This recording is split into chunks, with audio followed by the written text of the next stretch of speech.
think I am now recording. Yes, I am wearing. I don't know what it is. It's some kind of dressing gown robe thing. I'm in my pajamas. Oh, I see. Bringing the professionalism to this podcast. Yeah, but you know why? Why? Because my placement finished today. uh, freedom. Well, kind of. I'm back at uni on Monday, but yeah, I've got. Oh, I should have spiked my hair. I don't give a shit. I really don't give a shit. What are you drinking out of the bottle there? Copperberg Yeah. on the vino. I've got some Chardonnay in it. Haven't started yet, believe it or not, as well. Oh, oh, that smells nice. And I'm not talking about my arse. back to the good old. Oh, I've got my mojo back. I've been knackered for weeks. Oh, teenagers. Fucking hell. Tell me about it. Well, a little story. I'm just going to share with you from my week. Did I tell you on the doorstep? I think I did, didn't I, the other night when I was dropping off post about the Battle of the Bands incident? No, did I save it? We were doing Possibly. Battle of the Bands with first years, and they're split up into groups of four. This is not ringing a bell, is it? No, maybe I didn't tell you. Maybe not. Um, yeah, so they had to first task they had to come up with a name for their band and pick a song and assign instruments and stuff. So I'm going around the different groups, asking them if they come up with their band name yet. And one of them, one of the groups, I said, "Have you come up with the band name?" And they said, "No, we'll have a name by the time you come back," meaning like when I come back from asking the other groups in the classroom. But I thought he meant when I come back to the school because I told them that it was my last day or my last week with them. So I just turned around and said, "Oh, I'm not coming back." And he goes, "What? You mean like my dad?" Fortunately, his friends laughed and it was all okay. But I just thought, oh my God, that's cutting. I mean, they've got an ace sense of humor, but they can be little shits. So let us move on and perhaps commence the podcast, shall we? Uh, Sure. they know What? they know out there I'm training to be a teacher, don't they? The general public.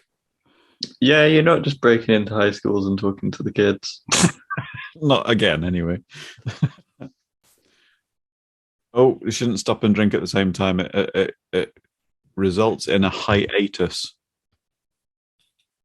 Mm, Well, if you edited it, it wouldn't, but that's never going to happen. that's not, is it? So where are we? Yeah, I haven't put the last one out yet. The last Breaking Borders episode. I will try and get onto it possibly late tonight or maybe tomorrow. I've got a bit more time now.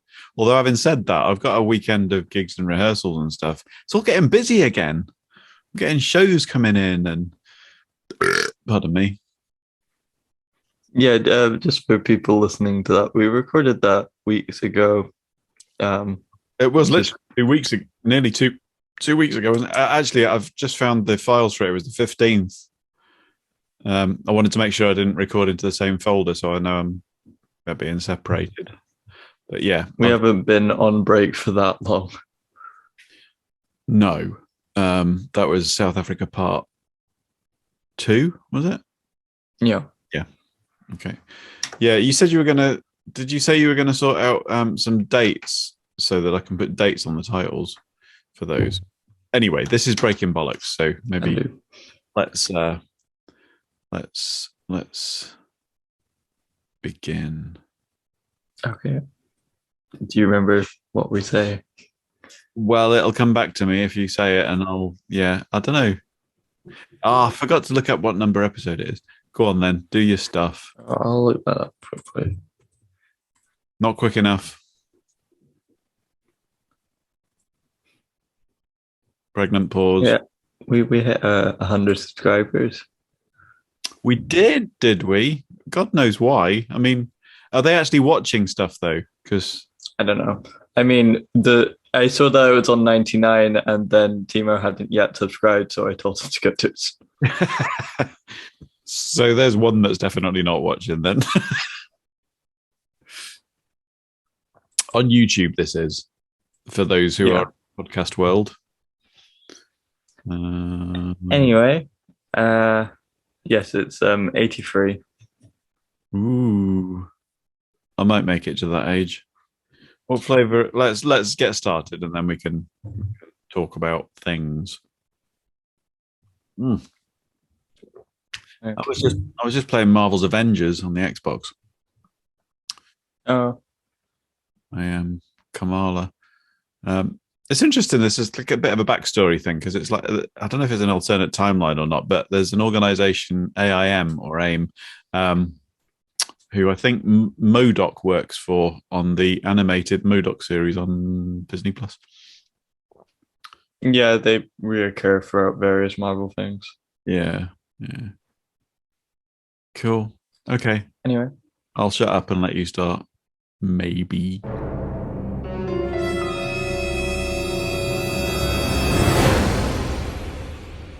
hello, Internet. I'm Fireball. And I am the Orbiter. And welcome to episode 83 of Breaking Bollocks. My God, this feels professional. We're back to doing the bollocking on and just talking rubbish rather than doing like prepared stuff. It sits more naturally with me, talking bollocks. I feel a little bit more, don't know, confident. Maybe what you're talking about. Maybe forced to stand up in front of rooms full of teenagers makes you cope better with on-the-spot bullshitting because they see through it if you don't come across with some kind of... Oh, I thought you meant that it would destroy your self-esteem and confidence. No, I'm not sure anything will ever do that. Anyway, I'm sat here in... for the podcast listeners, I've got like a really... who the fuck has a head that big? This is like for... Have you ever seen... you know the robot in Lost in Space? Oh, yeah. It got like a hood. I don't know. I feel like the Emperor out of Star Wars. It's a bit sort of Sith robes. Yeah, I am a Jedi. Oh no, they're not Sith, are they? Well, they kind of are they? They were. Like, are they a kind of Jedi, or are Jedi the good guys by definition? The Sith are the opposite, or just Sith just bad Jedi? There's complicated lore behind it. You do get dark Jedi, but they're not Sith. I don't know what the distinction is. I saw a theory the other day that E.T. is a Jedi, if you think about it. Or it's more than likely that E.T. is a Jedi because, you know, in how... You know, in I don't know if it's Phantom Menace, but you know, like in the prequel, like the first one or two films, there's the Senate chamber with all the pods all around the massive room that they all congregate in. Well, there's like a hidden Easter egg. It's not really hidden, but like an Easter egg that if you look really closely, one of those little pods, one of the races that is there is actually little ET aliens, and it's just kind of a nod to ET. But with that in mind, if you think in the film E.T., he uses his mind to levitate the bikes, doesn't he, when they go flying in the chase scene? I suppose so. I don't know if I've ever seen E.T. in full, to be honest. I've only think I've seen snippets. He has magical powers. He can bring back plants from the dead, and he can levitate things with his mind. So with that in mind, I know that the race will have been around for a long, long time because it was in a galaxy far, far away stuff. These are both fictional. Yeah, I know, but they're not real. Have you also seen the hieroglyphics of C-3PO and R2-D2 in the archaeological chamber where they find the lost Ark in Raiders of the Lost Ark. It's also not real. Yeah, but in my mind, I mean, you got to remember, you saw these. I was going to say you saw these when you were a fully grown adult, but no, when I was a child, these things came out when I was young and immature and didn't know what reality was. You thought E.T. was a documentary. It made me cry. I mean, yeah. Anyway, what's happening today? What are we talking about? 83. Talk about liberty. Liberty, not the fashion store near the end of Carnaby Street in London. In London? Londinium. London. London. You're having a stroke. I'm just obviously just ready for this. I've been plodding along. You can't say London. I've got now 5 weeks back at uni before I have to go to another school and deal with more little shits, but I have no idea where I'm going yet. But in the meantime, I've got stuff going on. But anyway, yeah, liberty. So should we normally start with the news, don't we? Yeah, let's do that. There's been a lot of news. God. Well, fuck. How long do you think Boris Johnson's got? I think it very much depends. I think they're all a bunch of fucking twats, to put things. I mean, have you seen the Cressida Dick shite that's going on now? Oh, not particularly. So we were waiting for the Sue Gray report, yeah? Yeah. In the last couple of days, the Metropolitan Police, Cressida Dick specifically, have decided that now, after weeks of saying that it was too far in the past to investigate, they've suddenly decided they're going to investigate it. The parties in Downing Street. And by the way, please, can we not say anything about those parties in the Sue Gray report that might conflict with our investigations? So now we're not going to see what's in the report for fucking ages because the police are asking not to have stuff revealed. And do you know what? I did think that was quite convenient timing. You know what I reckon? Somebody's got their fist up Cressida Dick's arse, just kind of. I mean, it's the government operating it. Because the thing is, for Boris Johnson, I'd call it a conspiracy theory, but for me, I think that this is probably, I've got to think carefully how I word this. The best thing that can happen for him in order to continue in his role would be if there's a war. And I reckon he's just trying to string things out until that happens, because it's going to kick off in Ukraine, isn't it? In the next month or two at the most.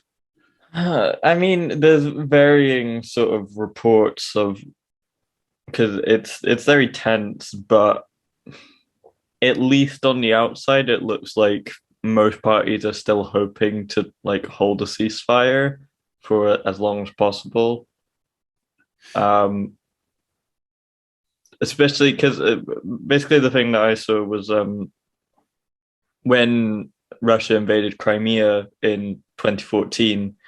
Ahead of that, there was quite a lot of like propaganda in Russia, like against the Ukrainian government, I suppose. They're kind of saying that a similar kind of thing's happening now with Ukraine, don't they? That it's like we're hearing reports that, oh yeah, it's really bad and the troops are building up and it's all going to kick off, but it's like, actually, from Ukraine's point of view, they're saying, well, actually, it's not much different to what we've been kind of tolerating with them for years, especially when the Crimea situation blew up as well. It's specifically the troop build-up. Yeah. It sort of signals that they're at least either trying to muscle something out of, say, the US or EU countries, or are planning to invade. Yeah. But there's sort of... But you know what I mean?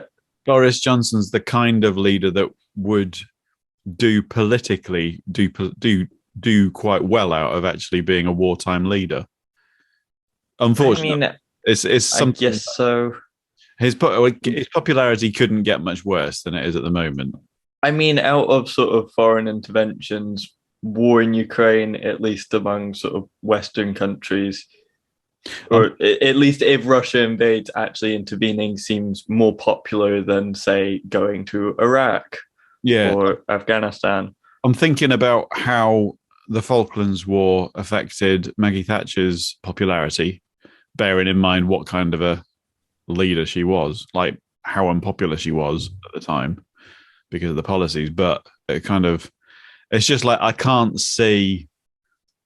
I think the Tories are fucked. I think they're going to try and keep hold of Boris Johnson as long as they can, but I think they're fucked because They've got people like Rishi Sunak and Liz Truss that are sort of, I think, trying to basically stay quite tight-lipped on anything to do with Boris Johnson now, basically just waiting for him to fuck off. isn't And isn't there local council elections coming up? Is that May? well, in Scotland, yeah, And maybe April. I heard that there were some of them before the mass amount of party kind of revelations came out. There was some speculation that the Tories were waiting for the appalling results they're expecting out of the local council elections, so they've got an excuse to get rid of him. Because the problem is, if they get rid of him now and replace him before those local council elections, and then the elections go badly, then whoever's taken his place is going to be in a really difficult position. But if they can put him on the chopping block as a result of them, then the successor will have a clearer playing field, if you like. I suppose that's why you normally get people resigning after, like, immediately after an election if they didn't do well. Yeah, he's such a wanker. They're all such a bunch of fucking wankers.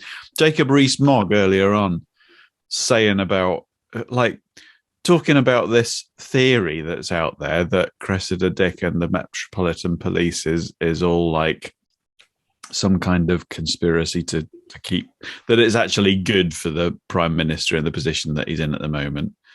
And he's saying that's the most ridiculous conspiracy theory. It's like, what? From what I had heard, like the reason given for it was that within the Sue Gray report, there were like definite instances of criminality that needed further investigation, like actual police investigation rather than just like a public inquiry. Which are the exact details that the Metropolitan Police have asked not to be made public at this point because it might affect their investigations. It's like, well, what can be made public then? Because it was all about what might have happened that was criminal. So there'll be fuck all left to report on. I mean, the bigger story to me is the blackmail they've been doing to try and basically cover it all up, blackmailing their own MPs, not blackmailing them with like personal stuff, because that would be bad enough, but basically blackmailing their constituents saying, oh, you won't get this new school if you don't back the Prime Minister, or you won't get your new hospital. That's a very risky move, isn't it? I mean, well, I think it's a fucking stupid move because it's treating the constituents like, well, I mean, it's going to backfire, you know. If you're in It's the Tory mindset, though. They bred to be politicians. They don't really see the people that they're representing. Exactly, just the power. That might work on other politicians, like in their own parties, but with the public, you know, the public seeing the party that they voted in trying to blackmail them into voting them in, it's not gonna. They hope to keep it all behind closed doors, which is the idea.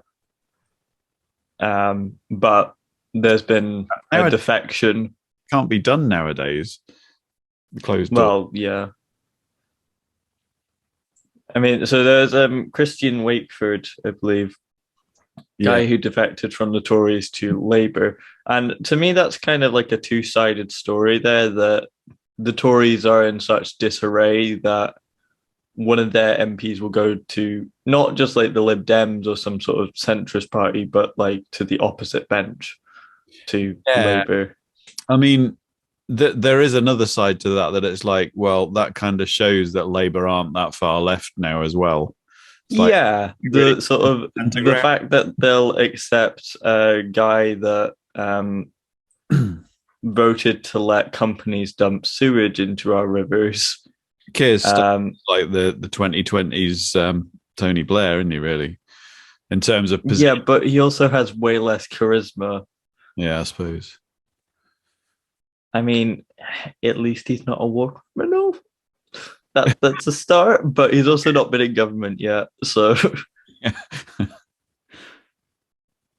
but if it's sort of like That's the point. they kick out Jeremy Corbyn and Rebecca Long Bailey from the Labour Party, but let a Tory MP in who has voted for many things that Maybe clearly has nothing to do with maybe that Labour. maybe that's Boris Johnson's kind of ambition, that just being a common law criminal isn't good enough. He wants to hold on until we're at war, and then he can become a war criminal and then outdo Tony Blair. Be like, I was a common law criminal as well as a war criminal. Well, he's foreign secretary, so he's done plenty of shifty stuff to do with wars, including someone who I still think possibly either only got very recently released or is still in prison. Nazanin Red Harry Radcliffe, who's imprisoned in Iran because of Boris Johnson's cock ups. All right. But that's an old story. There's so much now in there. It's like, oh, I don't know. I mean, he's he's clearly put the Good Friday process like completely up the swanny, hasn't he? Yeah. I mean, I think. I mean, so it's gotten so bad in Scotland, at least, his unpopularity, that he's now more unpopular than Alex Salmond, which is a feat. Well, that's one thing, is that it's kind of playing into the SNP's hands, isn't it? All of this, because the worse Westminster looks. I mean, Ian Blackford's more of a leader of the opposition to me than Keir Starmer's ever been. Yeah, definitely. Just watching the sort of speeches in the House of Commons they give, it's like I could see Ian him. Blackford knows what he's doing. He can actually I could see him. hold someone to account. I could see him taking over from Nicola Sturgeon if we actually got independence as First Minister. Yeah, I mean, it's sort of senior person. I don't know what the sort of hierarchy is there. No. We're not really explaining much of this, are we? I mean, our American audience must be fascinated by us talking about British politics, but you know what's pissing me off, though, and I notice it even more from week to week, is that just the amount of times that just general everyday people, but also the news and that, talk about the UK as England. Like, well, they're referring to England, but they call it the UK. I mean, it's probably most noticeable with like COVID restrictions, where it's not a whole country thing or not a whole UK thing. It's different on each of the constituent countries. Yeah. I'm not sure what Northern Ireland's situation is with that, but yeah, even England and Wales, that normally have fairly similar laws, have very different approaches. What do you think about the COVID measures at the moment in the UK or Scotland or just, the devolved nations? I mean, I still kind of just trust the Scottish government on the way that they've been handling it Yeah. in general. There's still nearly people a day dying at the moment in the UK. Yeah, But the English approach of we'll have no restrictions, you don't even need a mask anymore, yeah, is no just it's so irresponsible. Mm. It's just completely against any sort of common sense judgment. I mean, we're in winter, so it's going to thrive right now, the virus, like it did last year. Yeah. Even though we have vaccines, a lot of people are going to die. Yeah. Where is that threshold, of acceptability?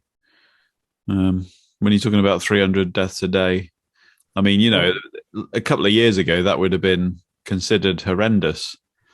I mean, we just kind of need to get case numbers down. They've been so used to having thousands of cases a day for Yeah, so long because they're just like, well, that's fine now because we're bored of the politics of this. yeah, So, yeah. but people's lives are more important than that in every reasonable way. I don't get the way that people are just like, well, just get it over and done with. I suppose the fact that a year ago we were looking at almost 2,000 deaths in one day, and then for quite a while we were up over 1,000, weren't we? But it's like, well, it's only 300 now. But it's like, yeah, but that they were the peak times. But we're an outlier in Europe on that.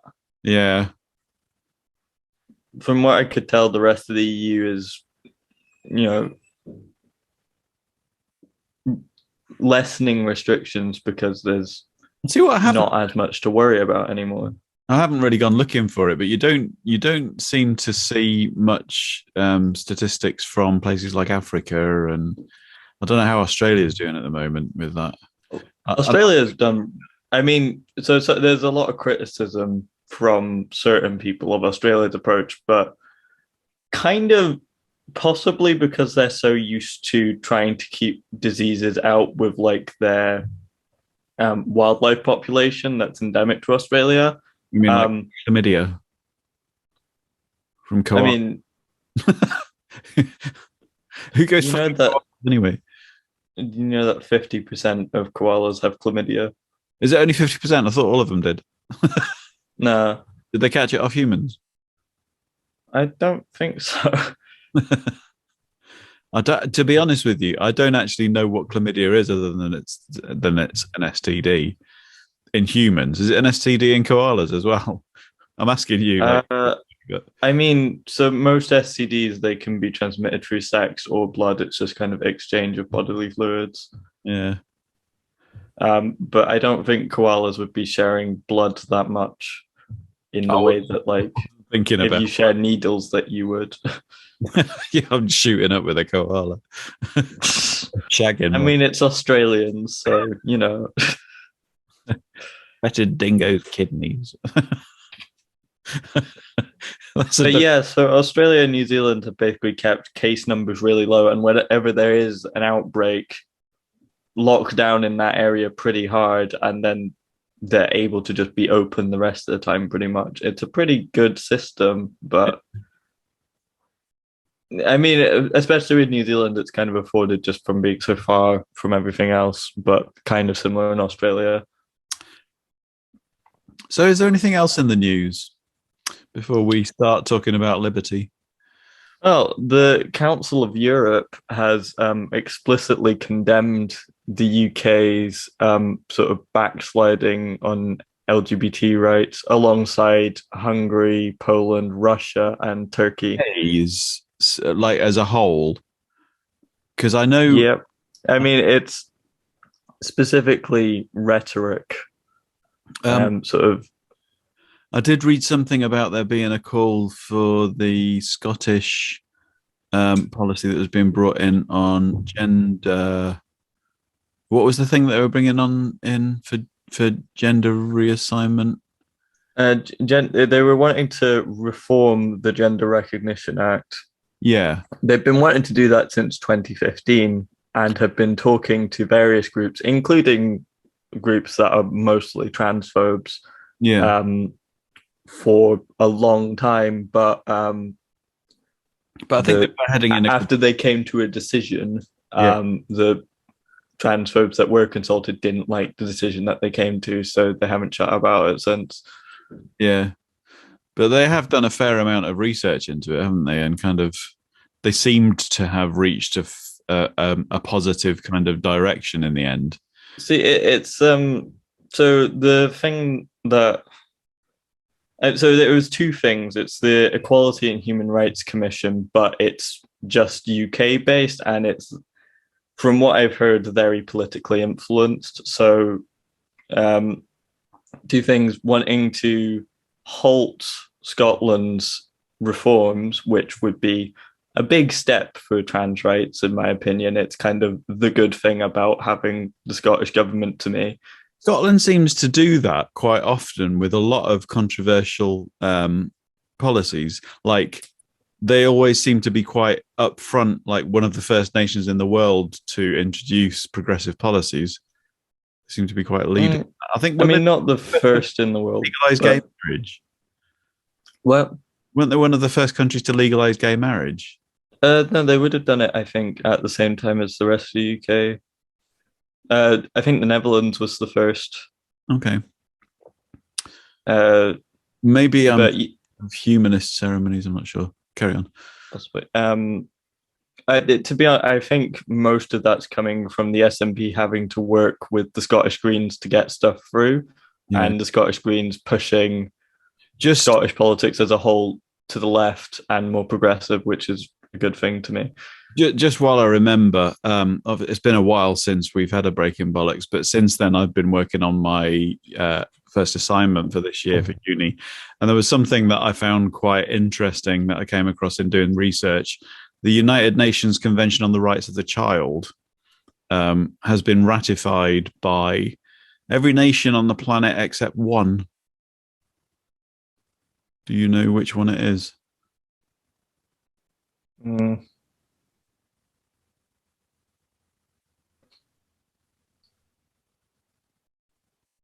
think the US would sign something like that, even if their laws don't. Is it the UK? You'd be wrong. No, it's the USA. USA is the only country not ratify the United Nations Convention on the Rights of the Child. Which I think is fucking ridiculous. But it's like, what? Even North Korea? Oh, they're not in the United Nations, though, are they? No, they are. Are they? Okay. Is every nation on the planet in the United? I mean, it depends what you count as a nation. Every recognized sovereign nation is kind of either a member of the UN or an observer state, like the Vatican City or Palestine. Yeah. But there's other things like Western Sahara or Taiwan that don't get official recognition, but sometimes act like countries. Yeah. Anyway, where were we before I diverted us? The EHRC, a UK-based organization that, from what I've heard, I mean, it's supposed to be an equalities watchdog, but I think it's very much influenced by Liz Truss, who's the equalities secretary. And her stance on equalities is that anti-LGBT discrimination and racism don't exist. Right. Okay. And so she focuses on regional inequalities. And Orwellian. That's really Orwellian to actually claim that to state that something. Well, it's typically so the government did a report on institutional racism. If you actually read the report, you basically find lots of instances of institutional racism that the report kind of admits to itself, but in its conclusion says the UK is not institutionally racist. I mean, the only way that I can conceive that they would actually believe what they're saying when they deny its existence is that they're defining it as something different from what it actually is. Well, yeah, because they don't see things like the police racially profiling people as racism. That's just security reasons. Tool. Statistical analysis. When in fact, I mean, not that most drugs should be illegal. White people are far more likely to commit drug crimes than black people. They're probably far less likely to be prosecuted for them, though. Yeah. And so it's like, how can you say that racism does not exist in that scenario? And so we've now got the Council of Europe condemning. The Council of Europe is not part of the EU, by the way. It's a Europe-wide organization. It includes Russia and Turkey. Name, so it's naturally opposed to the UK. The UK is a part of the Council of Europe still. Yeah. Um, Although you don't get confused with the European Council, which is a part of the EU, because they're not very inventive with the names. The European Council and the Council of Europe. They're different things. Fucking hell. No wonder people get confused. Yeah. I'm going to have another glass of wine because I can. But yeah, UK delegates actually from Labour basically tried to remove any mentions of the UK in the condemnation and also add, um, I think, to one of the amendments saying something to the effect of trans peoples in prison should be in the prison of their Do you know what assigned gender at birth. Do you know what I've been really impressed with? And it's a shame that it's going to take such a long time for things to seep into wider society, I think. But the policies being not introduced, but kind of adopted through the education system, or kind of promoted is probably the wrong word, but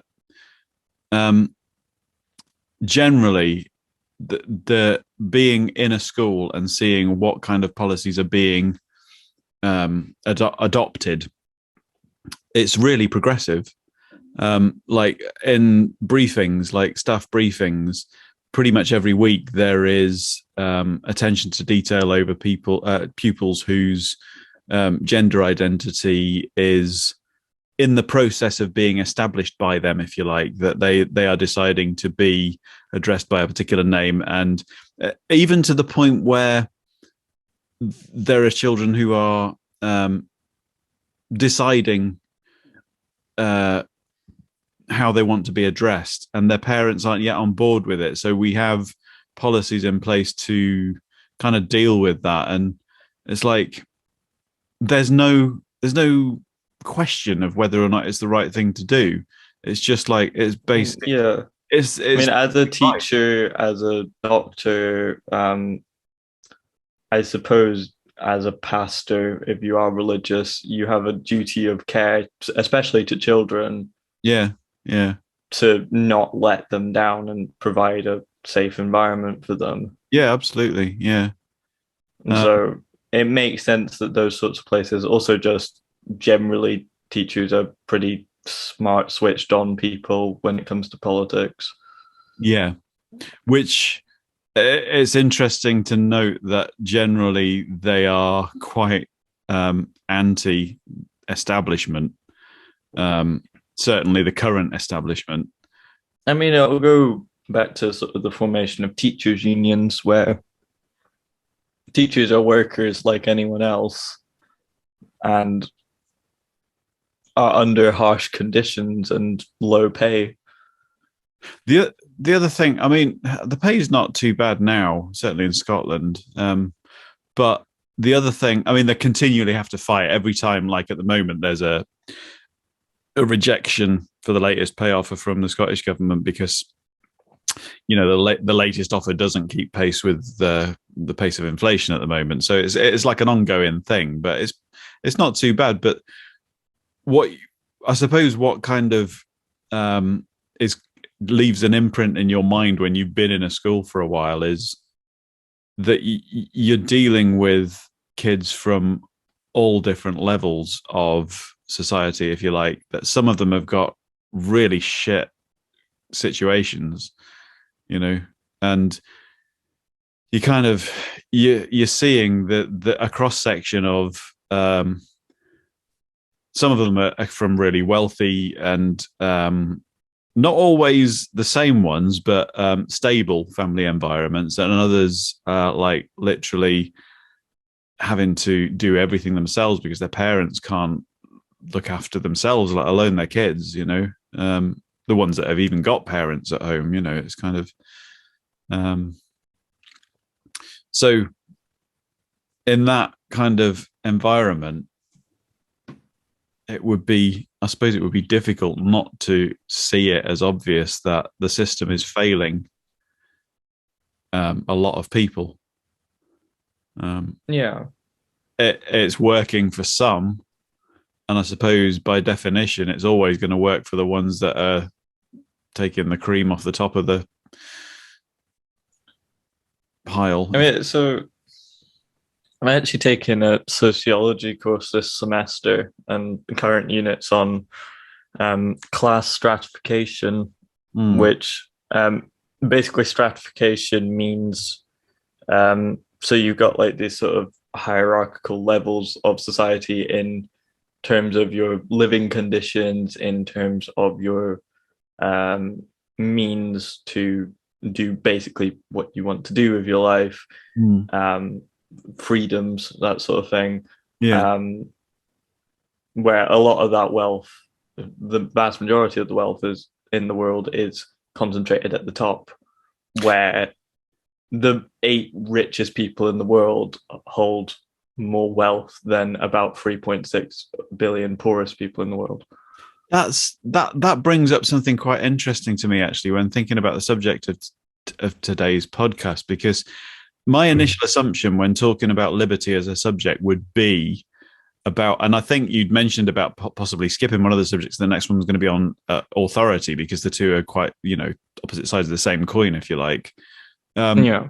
but actually, liberty isn't always necessarily about somebody being authoritarian. It's perhaps sometimes also about um, just the inherent restrictions on various people within the system that they live under. It's not necessarily somebody dictating a particular level of authority. It's just that some things are just not available to most of us because of the way the system is structured. But it's sort of the people with the power to do that arrange the system in their own interests, because the current system we live in kind of incentivizes selfish behavior. And I suppose, And so people that are lucky enough to have that start in the first place and then continue selfish behaviors just get richer and have more power. the difficulty is that that's almost a kind of a natural progression of a capitalist system, unless somebody makes a concerted effort to go against the flow, kind of to make changes that don't just, if you just let things happen, then that's the natural way things are going to evolve, isn't it, in capitalism? So the what stratification means within that is when the class system becomes said was crystallized. Basically, it continues from generation to generation. If you had rich parents, you're likely to be pretty well off, Right. and likewise your children will be, and that continues going back more than 100 years for many families that have a lot of money today. So you're talking about Where social mobility then? yeah, I mean, in a way, I mean, just you could argue that social mobility has increased as we've moved to a sort of more um, democratized society in a way, but in other ways, you could see that as just sort of a nice lie that is told to people so Mm. that they don't change the system that benefits the people that made it, or the Yeah. people that prosper from it. I mean, I'm well aware actually that, being in the northeast of Scotland, certainly in terms of Scotland and probably the UK as a whole, we're in a relatively affluent area. Although there will be people that are in dire situations in our area, there'll be a lot more in the inner cities, like in Glasgow and, Yeah, in England as well, just, I you know, mean, I thought my school was bad, but it's that sort of thing where even within like a town, you get all sorts of people. It's not just, oh, everyone in this town is rich because it's in an affluent area. I, It's just there's some rich people in this area that could, in theory, pump money into the area and make it look nicer. I'll tell you who get a really accurate kind of view of all of that, and it's something that I really noticed when I was driving taxis. You get a real, it's some of your jobs you'll be picking up people from like £500,000 houses, taking them to the theatre, and then you'll be picking somebody up from like a drug-ridden council estate to basically go and do their, well, I was going to say go and do their shopping, but you'd be doing drug runs for them. They'll be like, you pick them up from a council estate, they'll take you to the other side of town, and they'll be like, can you wait here for 5 minutes? And you can smell it coming off of them. And it's like in the same town, and it's. I mean, that's the sort of thing. It's like if there's no real like jobs in the area, and I mean, it's not quite a ghetto situation, but it's kind of getting on that way. Do you know what I mean? That there are areas where, not exaggerating, there are, a noticeable number of houses that are kind of boarded up, where, or I mean, I do remember actually in one council estate, because I used to work sort of, as a taxi driver, you'd work quite unusual hours. You'd be up, like 4 or 5 o'clock in the morning, so you can be taking the early people to their early shifts and that. Driving around a council estate and seeing a drug raid happening at like 6:30 on a Sunday morning. The police going in the front and back door at the same time. And you're just like, but it's telling that the response of a society that's created such a dire situation is to punish the people it's put there. Yeah, the least fortunate. Yeah. And I definitely, in many cases, especially when you see these police raids targeting Black communities, this ties quite often innocent of crimes that shouldn't be crimes in the first place. This ties right back to what I was saying about education being at the forefront of change, because one of the things that's really high up at the moment in pedagogical theories is about that punishment versus rehabilitation argument, that the authoritarian kind of reaction to bad behavior just doesn't work.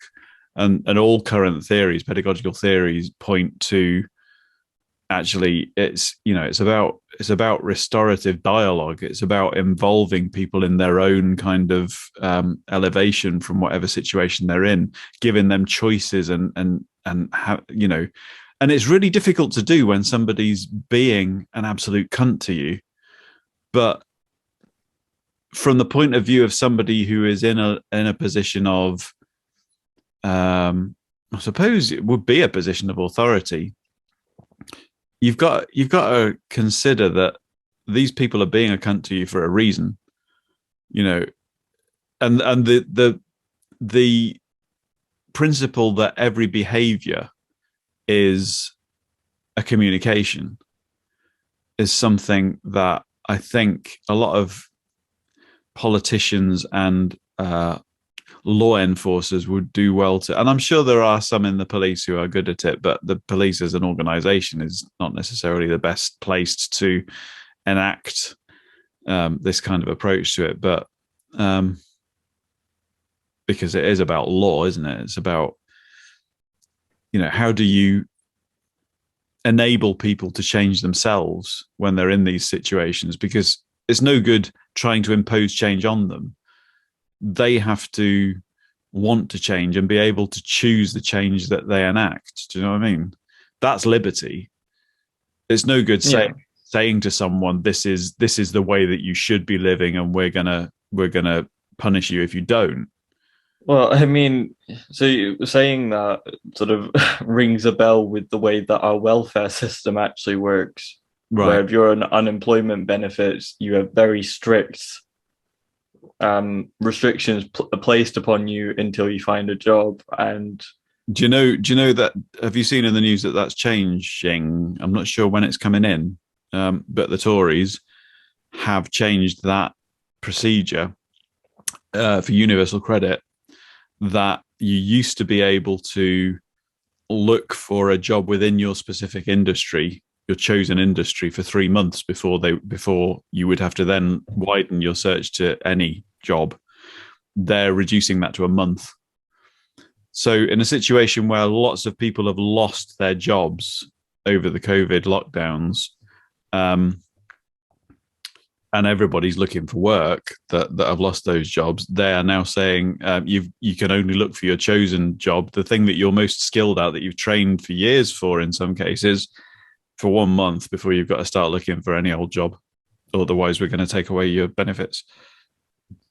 I mean, it's a story that's very well known around here with the sort of decline of the oil industry, where A month is nothing. I mean, I had it with like taxi drivers who, I mean, that was what they were doing in the meantime just to keep themselves going because they'd been laid off and couldn't find jobs elsewhere, really. Yeah. It's shameful, is what it is. But I mean, it's a story very familiar to those in Glasgow after the shipbuilding industry declined, but it's kind of further in the past. Yeah. Indeed. But the thing with that sort of intergenerational class system where the situation of your family in generations before you changes your own life and what opportunities you're able to use, is that economic changes from decades ago still have knock-on effects to this day. Yeah. And so those same areas hard hit by the decline of the shipbuilding industry in Glasgow are still run down I wonder, and struggling. I'm not sure. I'm not entirely sure what. I've heard the term gentrification used of sort of rundown areas, and I'm not sure exactly. I'm pretty sure it's a negative thing.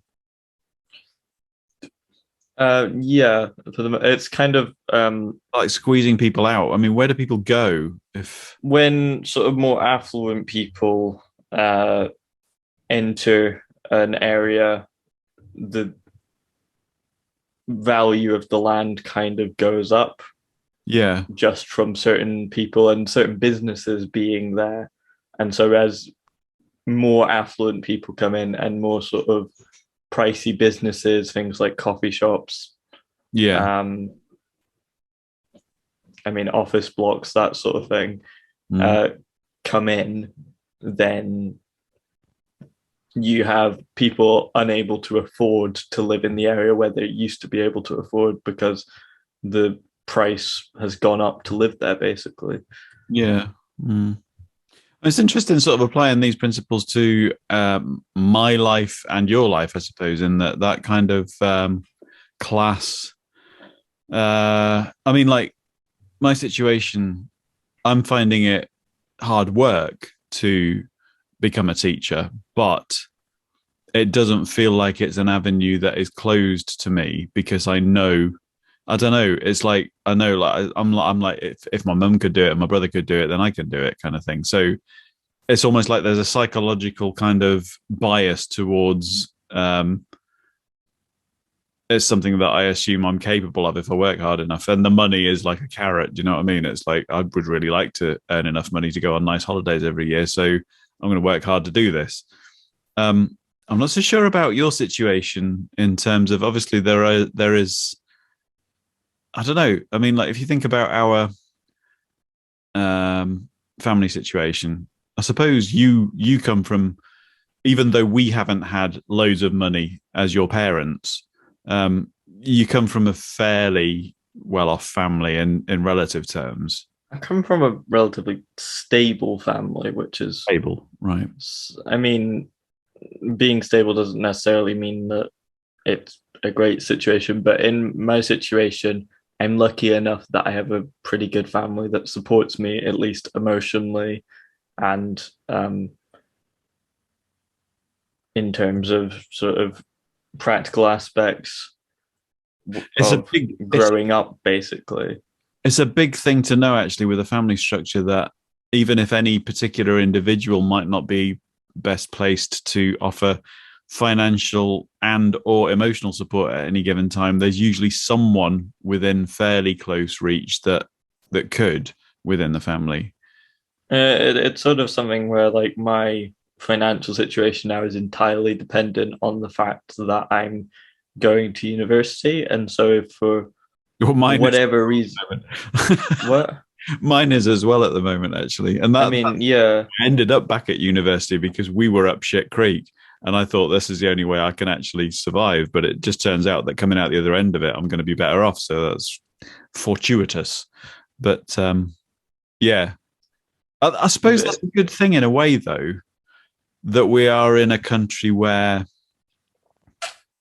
and this is not the UK, this is Scotland, where education tuition fees are free for us in Scotland. They're not in England. I'm not sure about the other devolved nations, but I don't think they'd be in Wales. no. And I think it's about 9 grand a year, or it was, to go to uni in England. So you Yeah, 3 or 4 year degree, you're coming out of there with like tens of thousands of pounds of debt. Um, yeah, but I mean, sort of in a way, I was realizing this today that in terms of other things you can do, I mean, you already have a job at Domino's, even though that's part time, yeah, and have a band that, although business is slowed during the pandemic, it's picking up again, and we could survive without the teaching. It's just I fancy the holidays as well. yeah, but it's sort of for you, I don't feel like I would have options really to make a living for myself. I mean, I have like a safety net from grandparents, perhaps, What about but at the end of your degree? Do you have any sort of forward plans? I mean, it's sort of like I don't think I would survive in a like just sort of in terms of practically getting myself to a place of work, and Yeah, most minimum wage jobs require you to be on your feet all day, something I would not manage physically. yeah. Do you know I've actually said this to mum as well. Do you know what I can see you ending up doing? I could see you actually going into academia.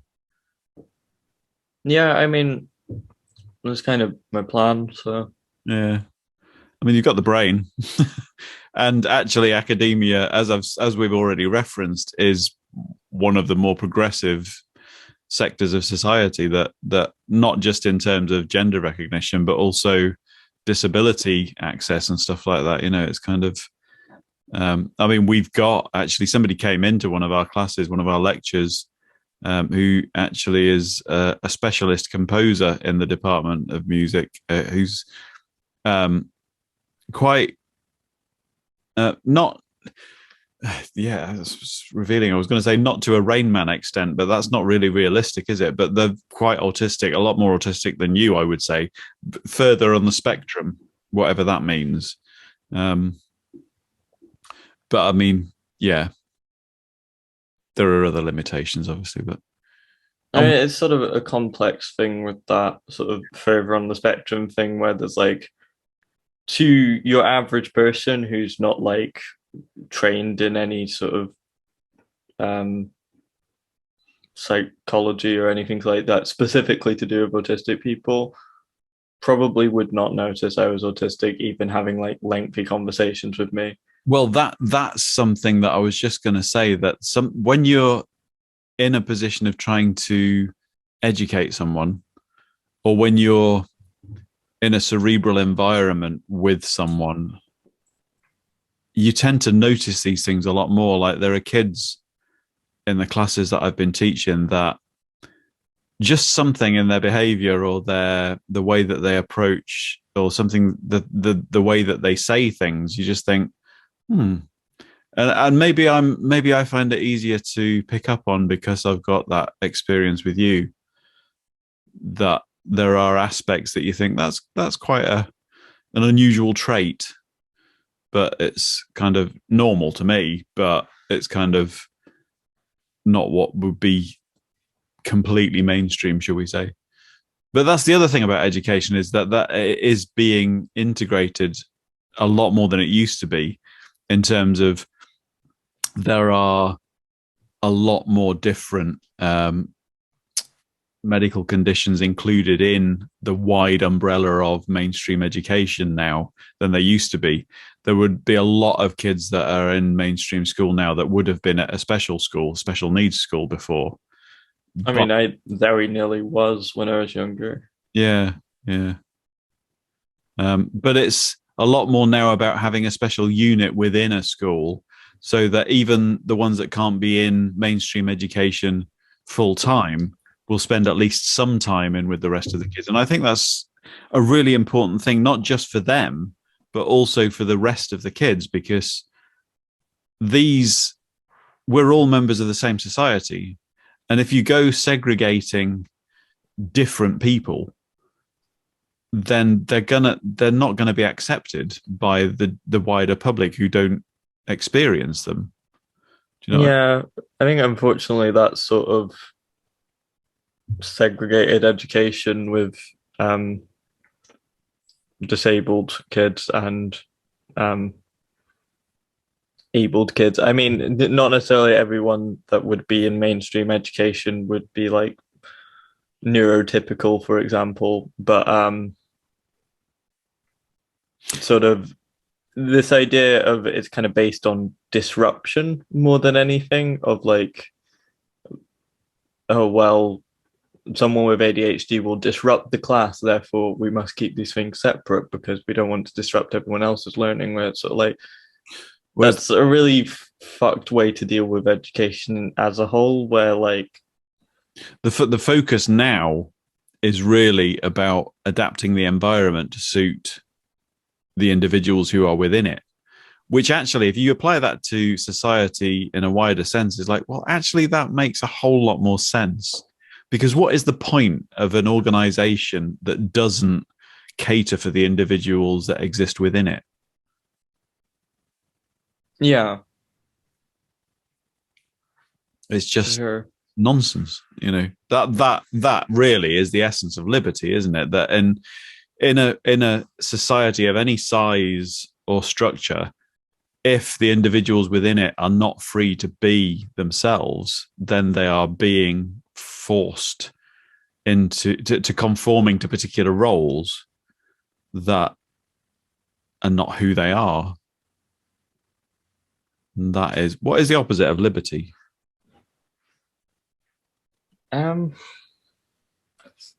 Tricky question.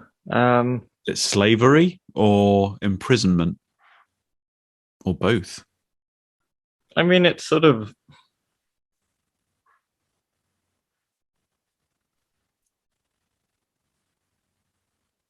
liberty's sort of a sliding scale in a way. It's not like you're in a state of complete freedom or complete slavery. It's like most people have to follow certain rules, not necessarily even just rules in their everyday lives.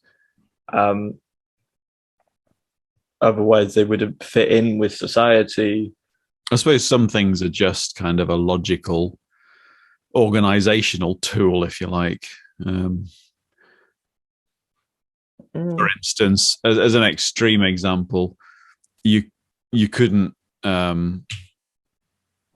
logically allow a murderer, somebody who naturally feels an instinct to murder people, in the same group with people who are particularly vulnerable.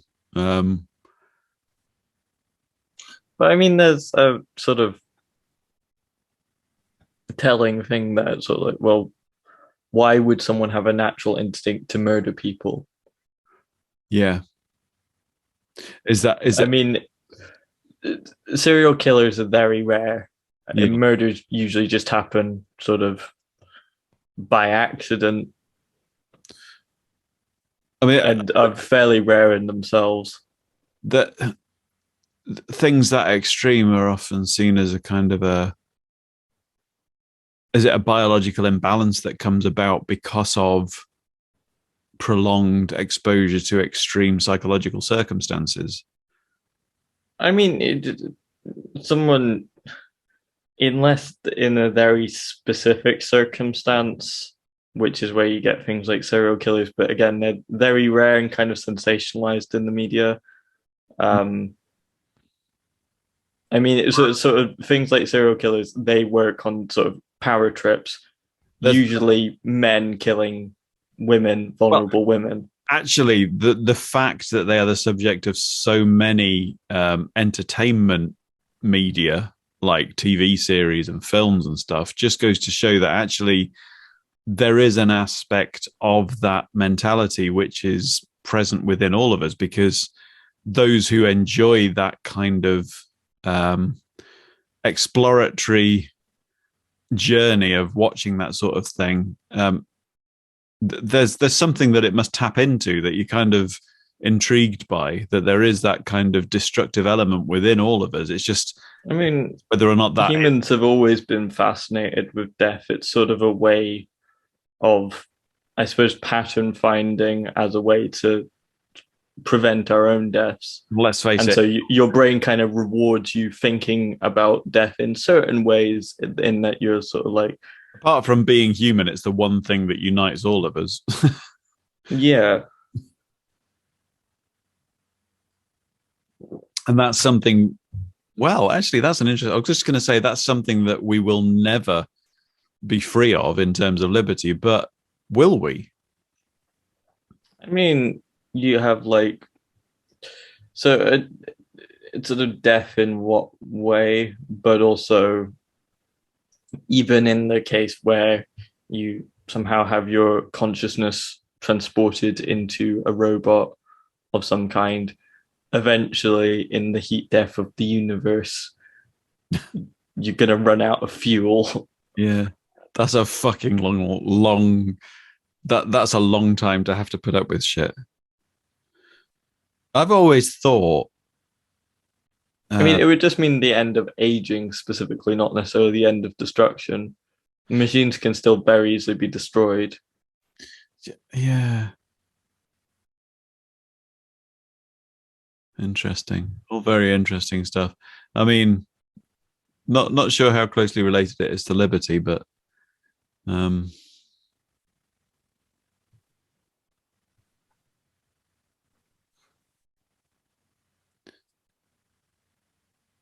interesting. I was just thinking something that just came into my mind. Do you remember Shawshank Redemption? Yeah.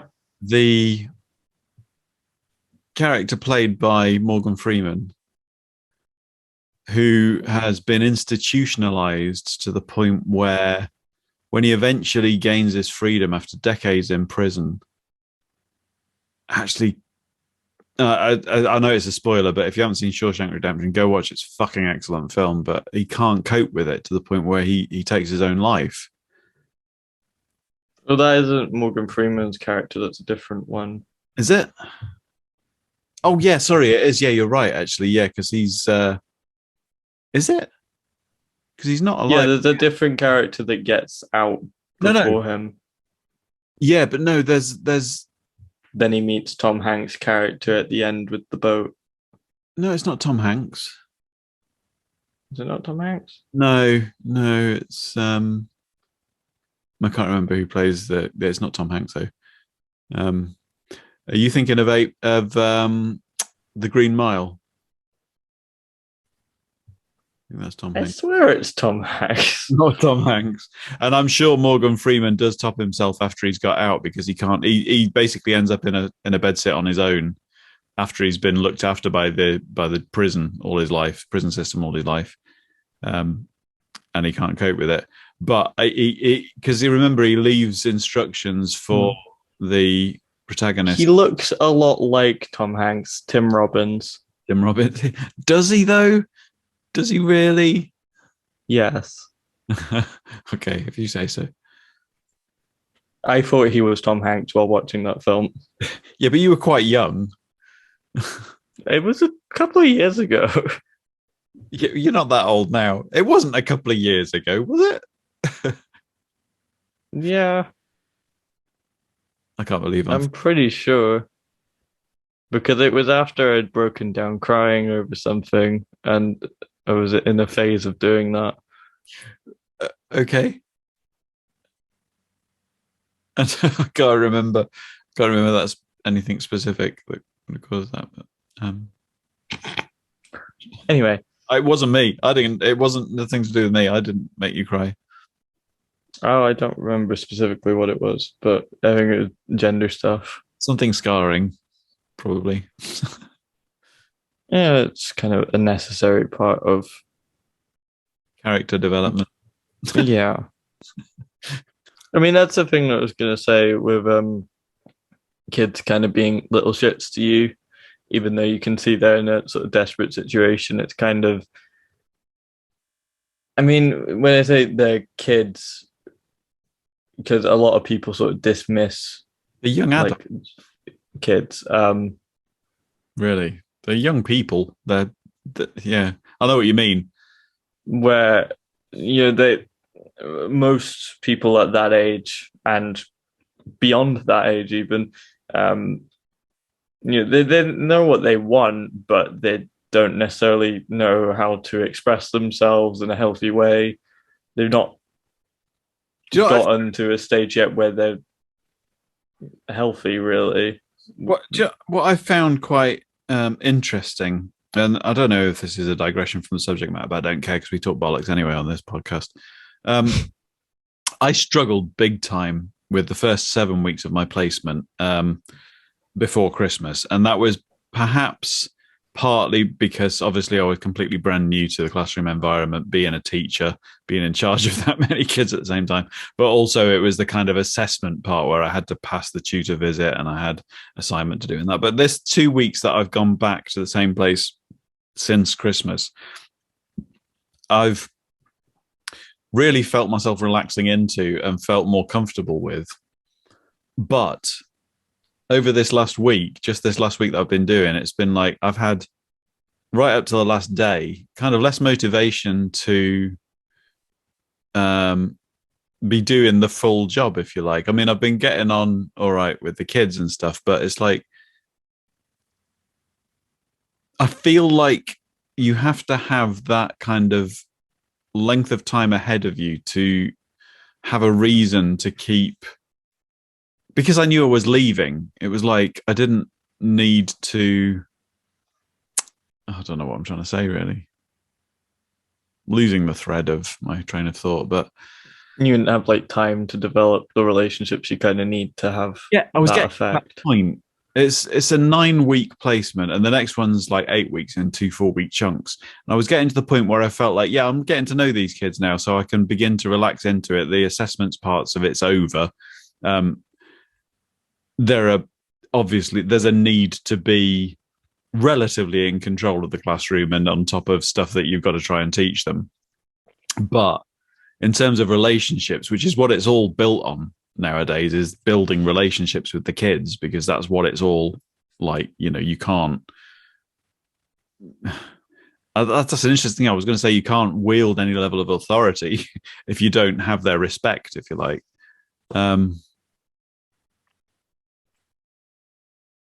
But I felt, knowing that I was leaving today, I felt less and less kind of motivation towards the end to, it's like leaving today, the other teachers were like sort of, are you feeling emotional? And it's like, well, not really, because I knew, I was, I never got, I stopped myself getting too deeply emotionally invested because I knew I was leaving. But next year, I'll get a whole year in a school for my probation year. And then hopefully, possibly after that, I'll get an ongoing job where I know I'm going to be staying in the same place, and potentially I'll be like going through a whole kid's school career with them from first year to fourth, fifth, whatever, however far they go. And that's a long time to actually, that's a huge kind of portion of a kid's life at that age, to kind of meet them at age 11 and say goodbye to them at like 16, 17. It's like a hugely formative. I mean, I see the difference between them in between first and second year, between sort of 11 and 13 years old. And it's like over the space of like 8 or 9 weeks, you can't really do much with that. But I can see over the space of a year and longer that actually there'd be so much more to get out of it. I don't know where, Yeah. or how it's I mean, related. I know I entered secondary school a very different, I mean, literally a different person as an entirely different name and gender. Um, but yeah, in terms of sort of how you, The weird thing is actually just spending 9 weeks there has kind of changed me as a 50-year-old. yeah, I mean, I think a lot of teachers say it's sort of like the kids teach you more than you teach them. Yeah. That feels like it was a huge digression, but who cares? That's fair.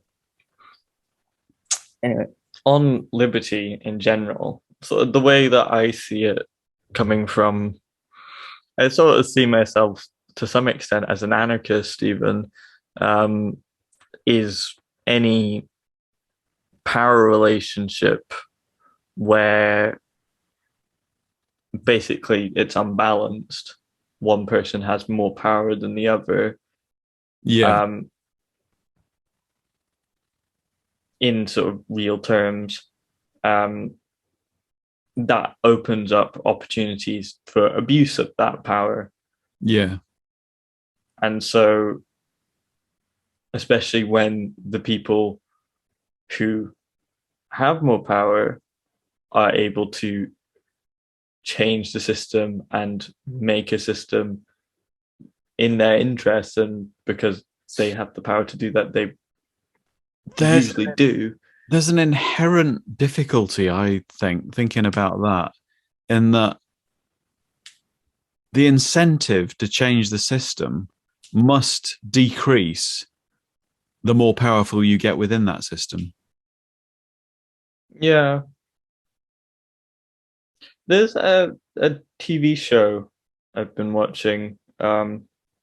It was kind of like a just sort of generic sitcom at the start, but it does have some interesting points. And Superstore, Oh yeah, yeah. it's set in a supermarket.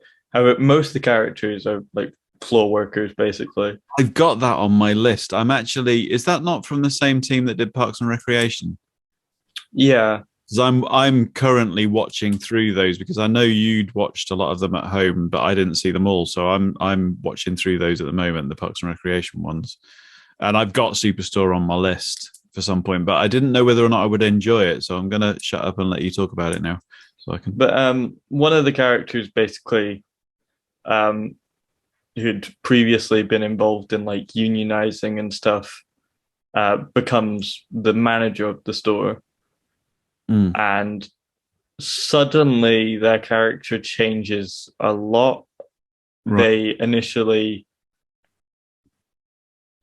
sort of the responsibilities that they have, but also just the fact that they have such a higher salary means that they put way more value on losing their job. Right. Um, I won't go too much into details because of spoilers, but it's a sort of thing where, like you say, as the level of power you have improves, the less it really makes sense to, unless you have a particularly strongly held belief, it just from sort of natural self-preservation, it makes sense to change the system in any way, I wonder. even if it really does not benefit a lot of people. I mean, there must be some kind of correlation with when that ascension happens within a person's life. For instance, my mentors, obviously, being a teacher is a position of authority that you can either wield uh, benefic, benef, benef, benef, what is it called? Beneficently? Benevolently. Benevolently, that's the one. Thank you. Or you can abuse it. Um, and I wonder. Well, I don't wonder at all. I actually think this is definitely the case. But my mentors are both were both kind of in their sort of early to mid 20s. One of them's just had a kid, but obviously I'm coming into the profession at age 50. There has to be uh, a noticeable difference, surely, for somebody who comes to a profession like that, having been through lots of some of what jobs some people might find demeaning. I mean, there's not every. I actually quite enjoyed being a taxi driver when I was. There were aspects of it that were shit, but I've always enjoyed driving jobs. And I've been through being a courier. I've been through. But to cut a long story short, it must be very different going into a position of authority, whether that's political or in the education system or whatever, straight from um, either school or the education system, as opposed to spending 20 or 30 years going through other life experiences, including bringing up kids and then going into. I would hope that it would offer insights that would be beneficial, that would make me a better authority figure. Not necessarily better. I don't know if better is the right word, but I hope they would be beneficial experiences. I don't know how insightful. Yeah, but is that necessarily? I mean, I suppose there's going to be pros and cons in all areas, isn't there? That like going in a younger age, you're nearer to the age of the kids. Oh, fucking hell! I'm hijacking this. I mean, that's kind of why like it's important to have varied people that the kids would be interacting with, people with different experiences that can talk about different things. I mean, from like an educational perspective and like expertise perspective, you have like the actual subjects, but also in terms of life experience. I'm not sure performing artists are particularly normal anyway. I mean, are any of us grown up, really? You always say shit like this. I don't know. I mean, do you see me as a responsible adult? I think you're competent. I never thought I'd find myself in that position, to be honest. Being called competent by my own child. It's like, what the fuck happened to the last 30 years? Whoa. And what was it? Somebody, I thought, well, you know, these stupid memes that come up on Facebook all the time, where you probably don't see. I don't think you spend much time on Facebook, but the thing that like 1970, which is a year before I was born, is as close to now as 1918 was. It's just like, you know, I think like, I mean, I can kind of divide my life into chapters, if you like. And the last 20, just over 20 years is like this chapter that to me, that would just chapter now. But it just highlights how much happened in that time span between 1918 and 1970. Yeah. Technologically and socially. But you think like has the same progress happened? Because they say it accelerates. Has the same progress happened in my lifetime? I mean, it's in terms of like computers. I think they talk about that in terms of like the speed of computers has increased exponentially.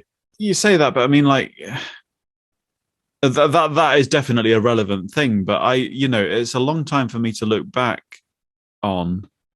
But really, up until the point where I was almost 30, that was a kind of hidden relevance to me, because I didn't have a computer until I was in my late 20s at home.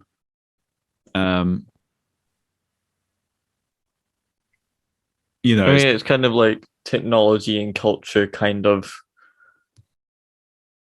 emerge parallel, but like the cutting edge technology generally doesn't enter the culture yeah, not for a accept. while. Although something like smartphones were almost instantly adopted by, I think, most people from what I remember. Yeah, I mean, like part of me would like to give that shit up, but it's like the benefits. I think people in general, me certainly, need to develop tactics to control usage of that. It's about sort of regulating attention, Yeah, really, yeah. which I've read stories of people who have given up their smartphones and gone back to just a standard, basic kind of texting and phoning phone. But initially that to me seems really attractive because the times when I have managed just for a day or two to just not go online, it's just like, oh my God, it's bliss. But things like having a sat nav immediately available when you plug it in when you get in the car and being able to just email, or it's like there are pros and cons, and it's managing those pros and cons, isn't it? It's but having almost instantaneous access to the internet at any point is kind of a necessity of the modern world where, if you're in business, people expect you to respond to an email pretty quickly. yeah. I mean, something like going to uni, like pretty much everything's done digitally. You'll turn up to a few in-person things and still be expected to go online in those classes usually. So how does that relate to liberty? I mean, we tend to think of liberty in terms of slavery or imprisonment by other human beings, but are we slaves to technology now? Mm. Are we I really mean, free if we need to have connectivity with us all the time to function in society?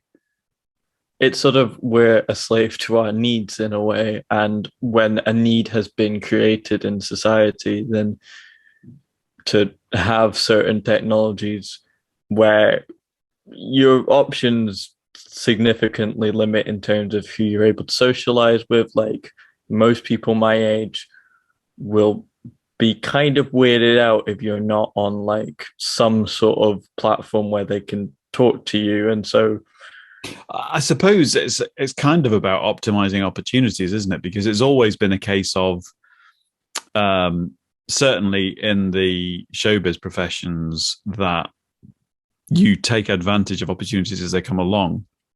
And if you are in a position to get those opportunities as frequently as possible, then you stand a better statistical chance of getting jobs and making it in the end. So for me, if I'm constantly available when gig inquiries come in, I am going to get more gigs than if I only check my emails once a day or whatever when I'm at I home. mean that is a thing as well, like something like applying for jobs. You don't just turn up and submit your CV anymore. Like you in the past, from what I've heard, could just turn up at somewhere that was hiring and say, I'm looking for a job. That's not really a thing anymore. Where So, you turn up in person, you arrange an interview or just submit your CV online. so in principle, putting aside whether or not you think the latest incarnation was a piece of shit, you haven't seen it, have you? But essentially, we are talking about an information matrix that we are all kind of, and I suppose it's always been the case. Society is this kind of matrix of interactions, if you like, that we're all kind of slaves to, really. How free exactly are we? Unless we, I mean, there are people that kind of just go off grid. I And mean, that's kind of part of the central theme of the original Matrix, both in terms of technology, but in terms of in the 90s, um, sort of 90s neoliberal society, where I see a what you, lot of things. What? I see what you did there. I mean, it's kind of the same society we live in today in many ways, Mm. um, in terms of economics, um, because that tends to be quite slow to change. Yeah. Um, but yeah, um, I mean, it's sort of among many things, sort of about people just sort of being switched off to change and the cracks in their world, essentially. So that kind of matrix really is a system of social structure. Yeah, I mean, there's a lot of theory that went into those films, but I mean, it comes out more to the audience in the second and third film. I don't know how explicitly philosophical the new one gets. I need to go see it again. Really, I have to say though, before I went to see it with Mum, and before I went to see it, we watched the original trilogy again. And I know people kind of frown on the second and third one, but this viewing, and I don't know if this reflects on my mental state, whether or not that was affected by all sorts of things at the time, but this was the first time that I came anywhere close to actually completely following the plot, because certainly number two and three, I just could not get my head around when I watched them before. So maybe that's more just about my ability to mentally focus now. And I'm sure, and you know, you and your sister have at times, probably your sister more actually, theorized that I may have some kind of attention deficit situation going on. And I mean, sort of I found it really difficult. attention deficit is a really weird way to phrase it. You know what it is, Because though? I find myself watching stuff and reading stuff, and it's not that I find I can't. Well, I suppose it is an attention. It's not a deficit. It's just that my mind is always constantly distracted, thinking about other things. it's more the way that you, at least if you do have ADHD or at least some sort of signs of ADHD, it's the way that you regulate your attention. Yeah, So someone with ADHD can be hyper focused on something, but that's kind of at the expense of all else, which is where it becomes a problem. I And can on the other hand, I can find it. can't focus on something they really want to focus on and they enjoy even. I find it really difficult sometimes to focus. Well, it's not just see if I decide to, or if I'm really see if I'm playing music, I'm really focused. But and this is something that I know a lot of people work like doing homework and essays and stuff like that better with music on in the background, but I can't. And I find it quite difficult working on something mental if there's any level of extraneous noise going on. I'm getting better at it as I practice, but Do my you mind, find like people moving while you work distracting? not if I'm playing music. No, but like if you're say writing an essay or something, say you were doing work in like a Starbucks or something, people like walking beside you, near you, You know what? even they're not being that loud. Movement, no. Sound, yes. Hmm. If it's noise that distracts me, and sometimes actually, I was just going to say, it's not an inability to focus; it's an inability to remember to focus. Sometimes I just forget to concentrate on something, and then I realize that actually I've not been focusing for the last minute or two. Yeah, Shit, I know what you mean. I've got to focus on this now. It's like, You sort of like, space out yeah, and just drift off. start thinking about something else. It's like, oh wait, this is important. But that used to be an aspect of my reports at junior school. It was always that I had um, glowing reports of my capabilities and intelligence, but I would be a what they call a daydreamer. They'd quite often just find me just kind of looking out of the window instead of focusing on the class, you know. Yeah. And I suppose there are benefits to that. It's just, as with everyone, you've got to kind of work out what your strengths and weaknesses are and work with them. Because that can be a real asset to somebody who is in the arts. If But you, I think it sort of speaks to the type of conversations we have, especially with the tangents, to be honest. But so most of my friends that I talk to and don't have to put as much effort into socializing with, that I have interesting conversations with, either have autism or ADHD. right? And that's just sort of naturally happened that we enjoy conversations with each other more, and so we hang out with each other more. And Yeah. so I wonder if it's sort of a thing with the way that we have conversations, and also the fact that some people in particular find our conversations interesting, that It is. that's kind of a result of just neurodivergency being fascinating. Because you can wander off. You can just kind of take go off on a tangent, and it's like, it doesn't matter. It's fine. It doesn't matter that it's not on topic. It's just like, yeah, that's interesting. Let's just follow that thread. It was a thing I saw a while back. Someone saying neurotypical people prioritize mentally what's like relevant information to them, what's important, basically. Yeah. Whereas neurodivergent people tend to more just prioritize what's of interest to them, even if important stuff isn't of interest to them. They won't remember it as well, that sort of thing. Do you know, I feel really uncomfortable though with those terms, typical and divergent. They just kind of, it is almost like sort of cutting a categorizing kind of barrier, if you like. It's like it's got to be a spectrum, hasn't it, with everything? But Well, yeah, it's this sort of thing. It's like there's no such thing as a typical brain because they're all different, both shaped by genetics and experiences.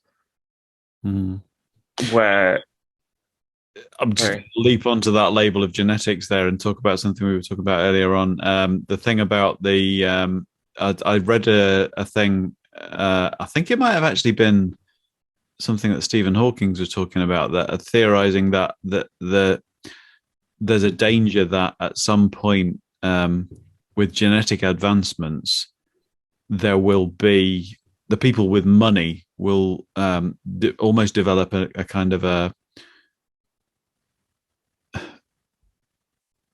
different species, if you like, that they'll be able to affect their own genetic makeup to the point where they can extend their own lifespans and potentially become effectively immortal, with other things taken out of the picture, and kind of diverge from those of us who are naturally evolving, if you can call it natural or man-made. Do you know what I mean? That with financially attainable genetic modification, there may be a superior is not the right word, but I suppose it would be a genetically superior race may emerge that could. They're always going to need. The thing is, if you have the money to render yourself immortal genetically or by whatever means, I mean, the technology does not exist yet. But if it was developed, and obviously it would be available to those with money first, because everything is. I mean, so right now with genetic engineering in general, but also specifically on humans, it's heavily restricted. Where you can only really do genetic engineering on very small organisms with relatively understood genetics, because even though we sequence the entire human genome, and a lot of people thought when that happened, oh, we're going to open up such new world of possibilities. It's going to be great, and we'll understand the map to how humans work. We'll understand our code basically, Mm. and then looked at it, and it was a lot shorter than they were expecting. Yeah. They kept like shortening estimates of how many base pairs it would be because it was like, well, humans are so complex; they must have so many base pairs in their DNA to make us so complex, and Am I, around 20,000 pairs, am I not? I Am I think. not? Am I not right in assuming though? Is it not more about the billions upon billions of combinations of neurons that make that complexity up, rather than? I mean, obviously there is genetic complexity, but actually the combination of firing of neurons is far more, not infinitely, but I mean, that's determined. It's sort of that's an expression of the genes. anyway, just relating But to yeah, that, the way that genetic experimentation and development is regulated, as is, I suppose, a restriction on the purist definition of liberty. right. So this is a thing that annoys me with right wing anarchists. I mean, they say anarchists, but they're not really opposed to all power structures, so I don't see them as anarchists. You have to be opposed to Where all power structures if you're a pure anarchist. I mean, opposed to, I mean, to me, any sort of institutionalized power structure is a form of rule of authority. Right. If it could impose some sort of, I mean, it's not necessarily government, the state having control, because a corporation who you work for has arguably more control over your life than the government does in your day to day. Can I just put a situation to you though? Because I mean, I know you consider yourself to be idealistically an anarchist. Imagine a concert, like a gig, a big gig with like tens of thousands of people going to see a band. Are there not logical restraints on that? I mean, is there not a requirement that there has to be some kind of organizational rule structure in order to make that safe for people to attend? Um,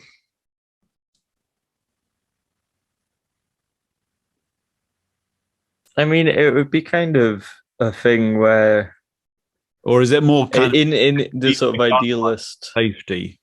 sense, people kind of take collective responsibility, basically, Hmm. where you have this agreed upon social contract between equal partners in society, basically, as a whole, or smaller communities, where you agree upon the rules collectively, and because everyone's agreed upon them, not one person dictating them or a group of people with certain interests dictating them,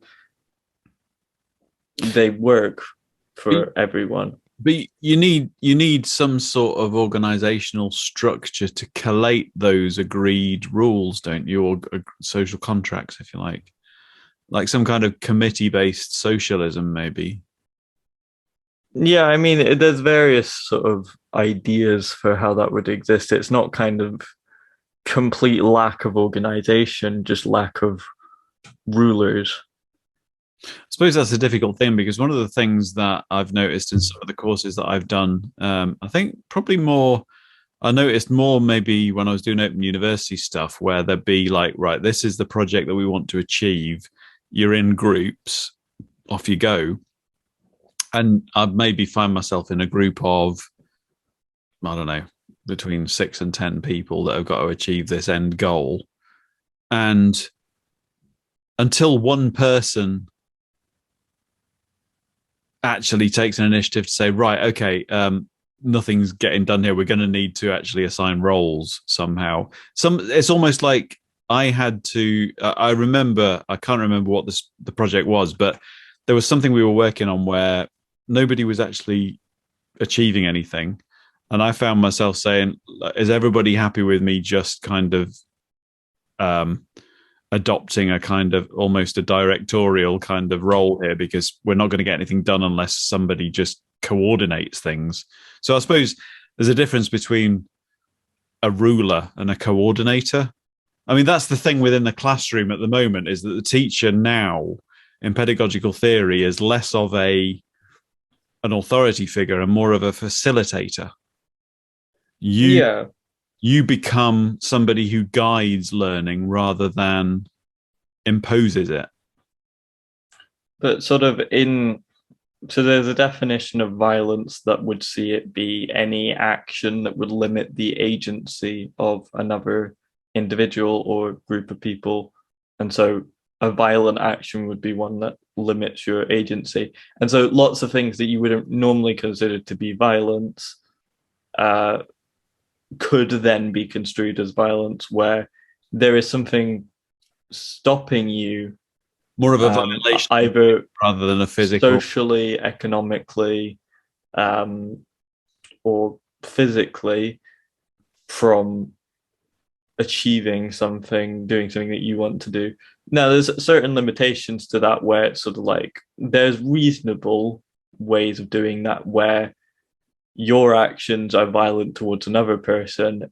It's reasonable to restrict your agency in committing actions that restrict someone else's agency. Yeah. If that makes sense. So there's a reasonable thing to stop people from murdering A bit like that person. concept of tolerating everything except intolerance, sort of thing. Yeah. Yeah. But it's sort of where kind of power relationships that are unequal to me breed violent action that is not necessary. Yeah. It's just protecting someone else's interests, Mm. not necessarily their agency, but just their interests. Yeah. I don't know how much longer we're going to carry on for. Are we going to be carrying on for a little while? Because if we are, I need to go to the toilet and pause. Sure, we can have a little pause. I'm just going to pause the recording then, and we will come back in just a moment. And I am hitting pause now. And I'm recording again. Hello, welcome back. I have an empty bladder. Please continue. No, just because we were talking about genetics, I can't particularly remember why, but do you think that we have free will, or is it all determined by a combination of our genetics and our circumstances socially and in the world, I guess? You're talking about Trading Places, the film. Have you seen that? Am I? So, I don't know if you've seen that. It was a 1980s film that did have no, it didn't have Tom Hanks in it. It had Dan Aykroyd and a few other people. Basically, a couple of rich business owners on Wall Street have a bet where they take a down and out bum on the street in New York, and their kind of star kind of employee who is rich and influential on Wall Street, and they engineer a swap. I mean, it's difficult to tell whether or not it is racist, because it's probably reflective of reality. Certainly at that time, that the bum on the street is Eddie Murphy, a black, successful black actor, comedian. But Dan Aykroyd is like a sort of a white kind of respected gent, if you like.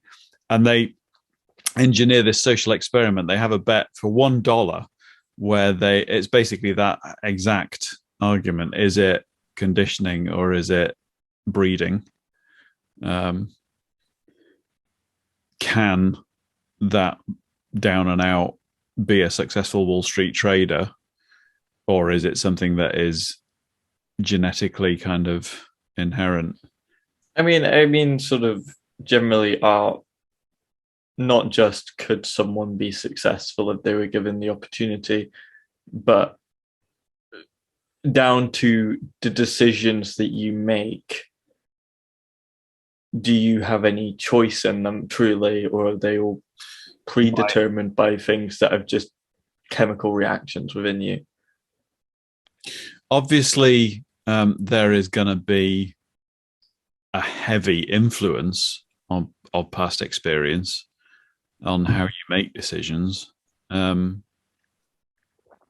Whether or not you have any actual control over it, I suppose, is down to a deeper kind of question, because they've done research, haven't they, into decision making, and there are reactions that it's been proven scientifically that a decision has been made before you're consciously aware of the stimulus that's making that decision happen, if you like. Is free will an illusion, in other words? I mean, we think that we choose things when we say that we consciously think these things, that is an incredibly powerful question, because actually it strikes at the heart of religion, or certainly Christianity, because that is the essence of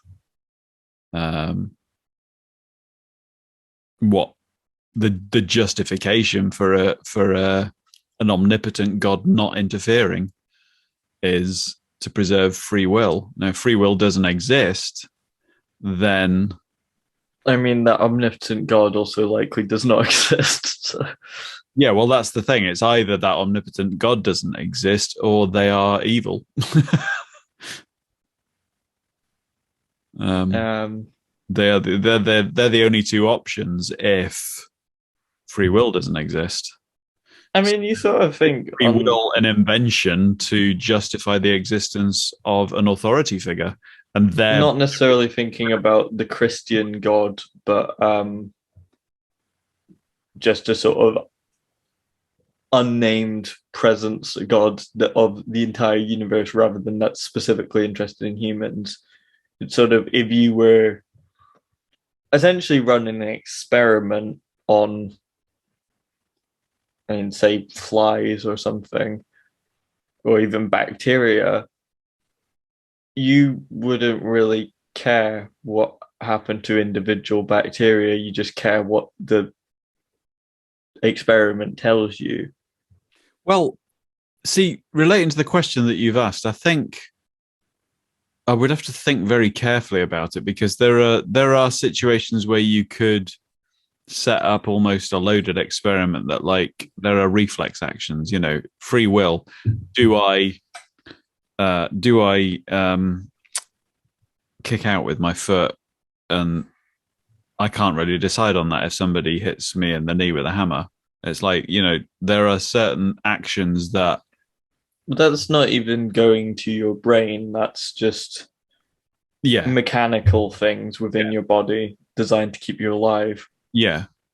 So, I mean, potentially the answer to your question, if it's achievable, is, I suppose, the crux of the whole subject of this podcast, is there any such thing as liberty? Because if you don't have free will, you can't have liberty. I mean, it's sort of relative question. Where yeah, absolutely. Maybe so. Even if you've maybe it is that been chemically predetermined to make this decision, it's sort of, does the conditions under which you're under allow you to actually carry that out? And that kind of just determines the entire course of your life, decisions and outcomes.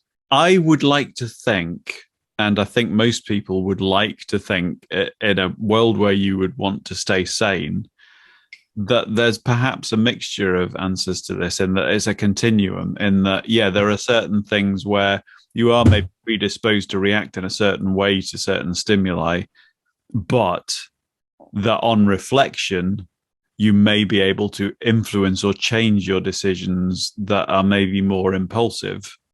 Um, like, as just as a really simple example, if you're in the queue at a checkout for a supermarket, and they actually label these, because I've worked in supermarkets, they actually label these as impulse buys, that they line up things near the checkout so that while you're stood queuing, they're in your eye line, and you think, oh, Things like chewing gum, or I mean, the worst one would be cigarettes, yeah, like in well, the cabinet behind at the counter. which is why they've all had to be put behind shutters now and plain packaging. But and I think actually there's restrictions on what you can put there in terms of like chocolate and stuff like that. Now it used to be all chocolate and sweets, but I don't think it is anymore. Also, at most stores, having the alcohol aisle be on the way to the checkout. Yeah, definitely. But the illustration I'm trying to make is that, like, do you just sort of make that impulse buy, or do you just pause and think to yourself, do I really want this? Consider the implications of eating that chocolate bar, that chocolate bar, or getting that bottle of wine or whatever. And taking it one step further, is that decision to stop and think about it for a minute an inevitable part of your conditioning? I mean, yeah, of your personality, which Because some people won't. Some people is, just pick it up. yeah. I mean, even it's sort of a thing where, I mean, I think Darren Brown goes into this a lot, of He's a cut. even things that have happened just on that day. Yeah. Not necessarily like, oh, your whole life leading up to this moment, just like I just the want exact state that you're in a day changes your opinion of things that you experience that day. to explain. I don't think Darren Brown is a cunt. I think he could be. I think I think we're actually all, as a society, extremely lucky that he's not a cunt. I mean, you get people that use similar techniques to manipulate people, I suppose, in a way. To varying degrees. Yeah. I mean, you get social manipulators and stuff, but That's whole industry's he built. does very sort of set up illusion tricks, basically, where the scenario is very set up, it's all safe, and it. Well, this is the thing. Like, usually, the participants are there to have fun. do you know what blew my mind? Back in my 20s, I suppose, I saw a film based on a Stephen King short story. I think it was called They Live. I don't know if you've ever seen it. But basically, it's about this guy who comes across a box in an alleyway that's full of these glasses, like spectacle type glasses. And he puts a pair of them on, and suddenly he sees the unfiltered world, if you like.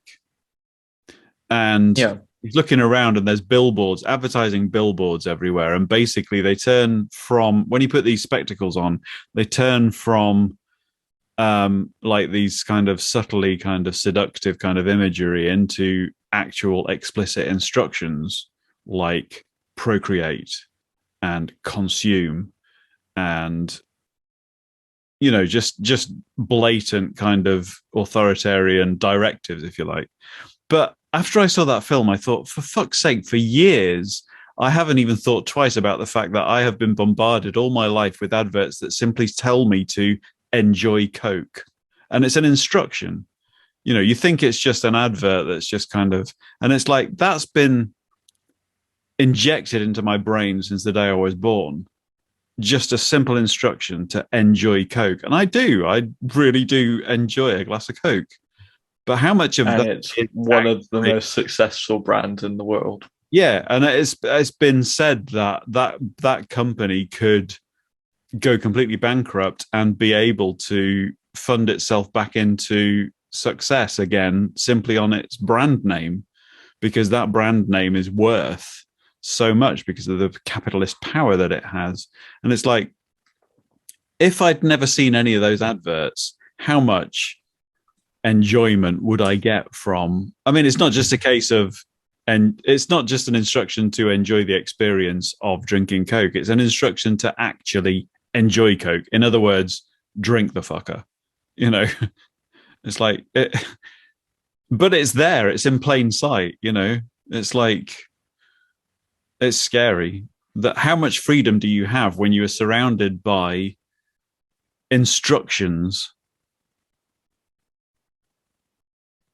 Yeah. That I mean, I suppose you've always had around you, but because you're so used to them, you just don't see them for what they are. They are control. And that's the main. they're not. See, that it's not just like you see one advert and No. you instantly buy that product. It's kind of competing for kind of space in your attention. Subliminal manipulation, like subliminal kind of coercion. I mean, they've done studies on this, particularly like online ads. It usually takes about 4 ads from the same brand to even remember the name of it. Do you even need to remember the name of it, though? I mean, is a color or a shape enough to make you feel like you're affiliated to it when you see it the next time? I mean, it's like the first time that you see an advert. I mean, most people have seen so many Coca-Cola adverts throughout their lifetime that like they don't even remember the first one that they would have seen, or the first age that they would have been exposed to that, because they've just always been a thing. Pretty much every Disney film has the Mickey ears hidden in there somewhere, you know, even if it's got nothing to do with Mickey Mouse. I mean, Disney is a good example of sort of competing for your attention, basically. The castle image. Where you have things like streaming services that are designed to retain watch time, basically. They're pushing it, though, in my opinion. Like, they're shitting on so many people that, I mean, like, I'm really into Disney. You know, if I'd had the money, I would have gone a lot more than I have over the years. But the stuff I'm hearing coming out of people that have been there recently, I'm really in two minds as to whether I would even think about it at the moment. I would. I mean, it'd be more the staff than anything I'd be worried about in that situation. That they don't have staff now that give a shit anymore, because they're basically stuck with who they can get, because everyone lost their jobs over COVID and they've moved on. You say lost your jobs, they fired them. Yeah. Yeah. I mean, they weren't that well paid in the first place. No. But it's just like when the options are there, like now, if I wanted to go to Florida, and I think Florida is great, I think I would just go to Universal, because everything I've heard coming out of now, okay, I'm kind of influenced by our connections in the After Dark network, but they kind of, it's just, the difficulty is that it's not as special and unique and premium as it used to be, and yet you're having to pay 3 or 4 times the price of anything else. So if you're going to pay that, why would you not go somewhere else where you can get a better experience for less money? And to be honest, it's a thing with like, it was, it's a nice experience, especially going as like a younger kid, where like meeting all the characters is like a really exciting experience. And as an older kid slash young adult, where I can appreciate the rides a lot more. It's sort of, there are so many other places in the world though to go on holiday. going to say, if I had that amount of money now, I would rather go somewhere real. It's like, I mean, haven't really put together plans properly yet, but I'm wanting to go on a sort of uh, tour of Italy, I suppose, later this year. Yeah. Um, Right. Okay. Nice. I mean, by train. It's the sort of thing that like I am aware that it's probably going to be quite expensive, but I I'm think where hoping to have the finances to do it. Italy, I've stayed in Venice a couple of times on music trips. I've visited, is it Florence that has Juliet's balcony, Romeo and Juliet thingy? Oh, that'd be Verona. Verona, yeah, I've visited there, and I have fleetingly spent, I think, less than a day in Brindisi, which is right down in the south, um, where we docked, ready to get a plane back off after a music cruise. I do like Italy. I would like to go to Rome, and I would like to go to Naples. Um, We're planning to go from Venice to Florence, then Rome, then Naples. I was lucky enough actually to get to Venice when you could still go up, whatever that tower is called. Is it St. Mark's? Is that there? There's a tower in the main square in Venice, and you can't go up there anymore because of preservation. There's so many tourists that went up there that the stairs were just getting eroded.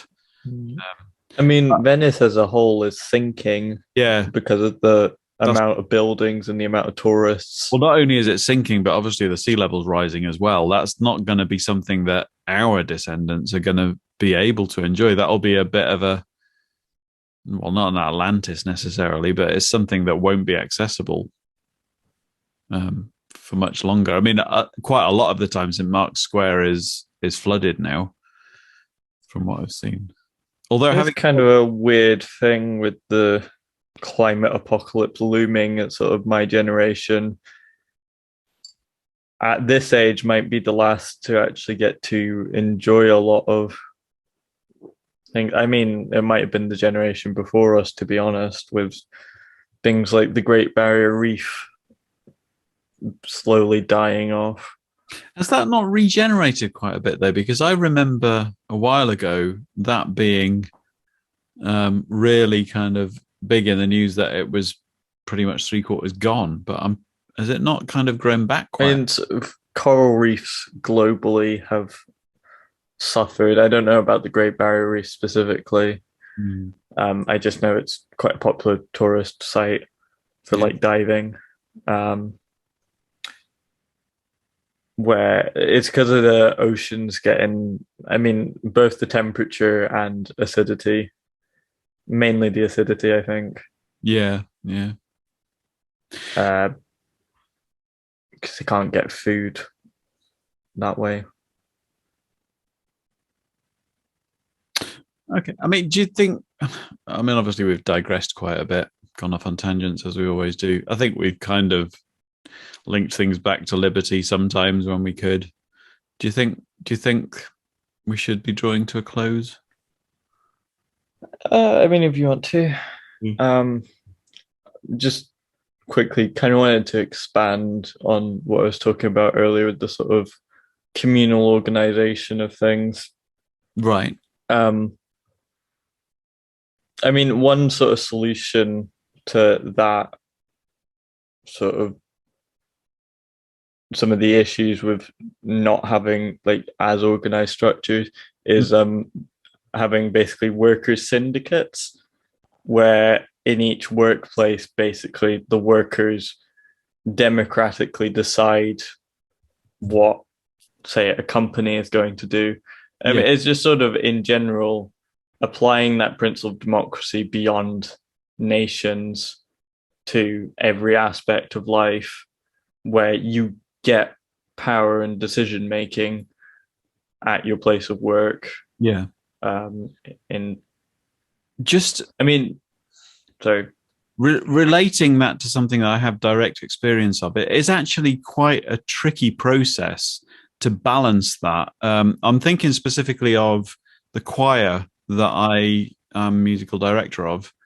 Now, obviously, in that role, my responsibility is to impart musical training to some a varied selection of people, some of whom see themselves as singers and some of whom just don't see themselves as having any musical ability at all. But there's all sorts of things involved in that, including choosing repertoire.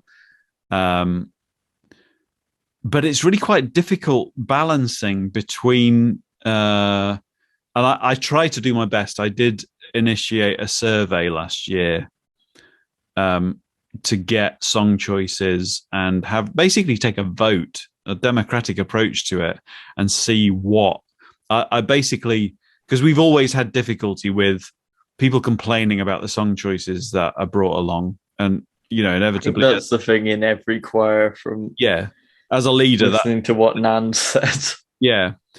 So in an effort to kind of address that, I set like 4 to 6 weeks where I invited suggestions for song choices and compiled a list, which I then took a survey of all the members voting on, basically on a scale of 1 to 10, how keen they were to do each of those songs, and then had a percentage statistic list, if you like, of which were the most popular songs and stuff. And actually, talking about it just now, relating it now, I'm actually quite proud of how I approached that, because the easiest way would be just to say, well, I'm the musical director. If you don't like it, there are plenty of other choirs around. This is how we're doing the things here. I'm employed as musical director to make the musical decisions, and that includes repertoire. But I've got a choice, I suppose, as musical director, of whether or not I just choose what we're doing and that's how it's going to be, or involve everyone with all kinds of different opinions on what we're doing and try to come to some kind of compromise solution that reflects the general consensus. I mean, it's the sort of thing that applies in a choir, but also a workplace if you're in some sort of leadership position. Yeah. Where if you listen to people and actually basically let them have a say, then they'll be far more engaged with which makes whatever task they're doing. I mean, applying that, because it's something that they voted for. Yeah. The other thing, it makes so much more sense, because if I apply that to where the other place that I worked, that I was most sort of motivated by when I worked in cinema, that in a cinema, as a manager of a cinema, you have various responsibilities which are across the board, that you've got ticket sales, you've got marketing, you've got concessions, you've got projection, you've got all sorts of different departments, but everyone within their departments knows their job best. And it's no good as a director or a manager of any organization trying to assume that you know how to do every job within your organization the best way. Somebody who works in a particular department knows the best way that their department is going to deliver. So unless you actually consult them and give them some kind of, not autonomy, but some kind of voice, you're not going to get the benefit of their expertise. Somebody who works in marketing is going to know how best to sell a film. Somebody who works in projection is going to know how best to present a film. Somebody who works behind concessions is going to know how best to sell the food that they're selling, because they deal with the customers on a daily basis. It's stupid to assume that if you work in an office and have authority over all your workers, that you know how their job is best done. Yeah, I mean, there's a certain amount there to do with, some people would say, expertise, but not necessarily everyone in those positions has any relevant expertise. And there's a lot of expertise to be gained from just experience. Yeah. In any given position. Anyway, yes, we should probably be wrapping up. We should indeed. Oh, I nearly just pulled my thingy out. I mean, my headphones. Steady on. Yeah, I've almost finished that bottle of wine. Oh. It's like I feel like this is going to be. This is a foreboding, foretelling, for a premonition. These aren't It's like the end of term. massively positive words. It's like the end of term for me. I know I'm back at uni on Monday, but it's like I finished this episode of my school career, and I feel like this is. I've heard of teachers having wine in the evening to cope. I think I will try to keep it to just like the end of term, because that would be sensible. Oh, yeah, a little bit squiffly. Let's finish before I make even less sense. Sure. Anyway, I have been Fireball, and you have been, Anyway, sorry. and Please. you have been, I'm just over that hump. You know the hump? and you have been, The Orbiter. and this has been Breaking Bollocks episode 83, Liberty.